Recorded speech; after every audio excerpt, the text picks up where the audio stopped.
दोस्तों, जब हम हिंदू धर्म की कहानियों की बात करते हैं, खासकर रामायण और महाभारत की, तो कुछ लोग इसकी सत्यता पर बहुत सारे प्रश्न करने लगते हैं। समुद्र तल से प्राचीन द्वारिका के अवशेष का प्राप्त होना इस बात का प्रमाण है कि महाभारत में बताई गई द्वारिका की कहानी सच है। नमस्कार दोस्तों, आप देख रहे हैं खबरी टुकड़ा। बने रहिए हमारे साथ अंत तक, क्योंकि आज मैं आपको प्राचीन द्वारिका नगरी के बारे में बहुत सारी ऐसी बातें बताने वाला हूँ जो शायद ही इससे पहले आपने कभी सुना होगा। द्वारिका नगरी के वर्तमान संदर्भ की बात करें तो यह गुजरात के काठियावाड़ क्षेत्र में अरब सागर के समीप स्थित है। इसका सबसे पहले पता 1963 में चला था, जब excavation, Deccan college Pune, department of archaeology और गुजरात सरकार ने मिलकर द्वारिका नगरी पर शोध शुरू किया था। इस दौरान करीब 3000 साल पुराने बर्तन मिले थे।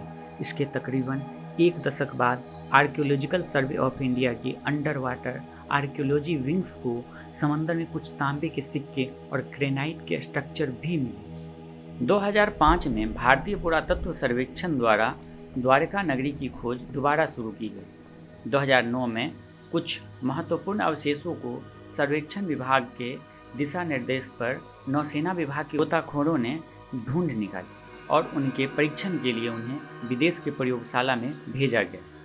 शोध के परिणाम आने के बाद वैज्ञानिक यह जानकर हैरान रह गए कि सर्वेक्षण में मिले अवशेष 9500 साल पुराने थे।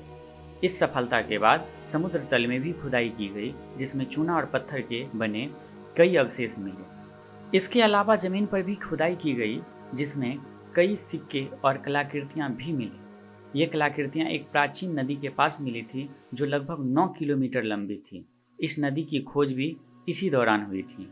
वैज्ञानिक परीक्षणों में समुद्र में मिले अवशेषों और जमीन पर मिले अवशेषों में समानता पाई गई और देखा गया कि इसका सिंधु घाटी या ऐसे किसी भी पुरातन शहर से कोई संबंध नहीं है।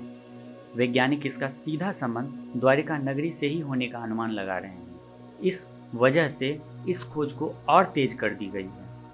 हालांकि तेज लहरों और संसाधनों की कमी की वजह से यह खोज अपने मुश्किल दौर से गुजर रही है, लेकिन इस पौराणिक शहर की सच्चाई से परिचित होने का मौका भारत सरकार भी गंवाना नहीं चाहती है। कुछ महीने पहले इस खोज को और तेज कर दी गई है। आइए अब जानते हैं कि द्वारिका नगरी का अंत कैसे हुआ। पौराणिक कथाओं के अनुसार जरासंध के द्वारा प्रजा पर होने वाले अत्याचारों को रोकने के लिए भगवान श्री कृष्ण मथुरा छोड़कर चले गए थे। श्री कृष्ण ने समुद्र के किनारे अपनी एक दिव्य नगरी बसाई। इस नगरी का नाम उन्होंने द्वारिका रखा। जब महाभारत में पांडवों की विजय हुई और कौरवों का नाश हो गया था, इसके बाद युधिष्ठिर का हस्तिनापुर में राजतिलक हो रहा था। उस समय श्री कृष्ण भी वहाँ मौजूद थे।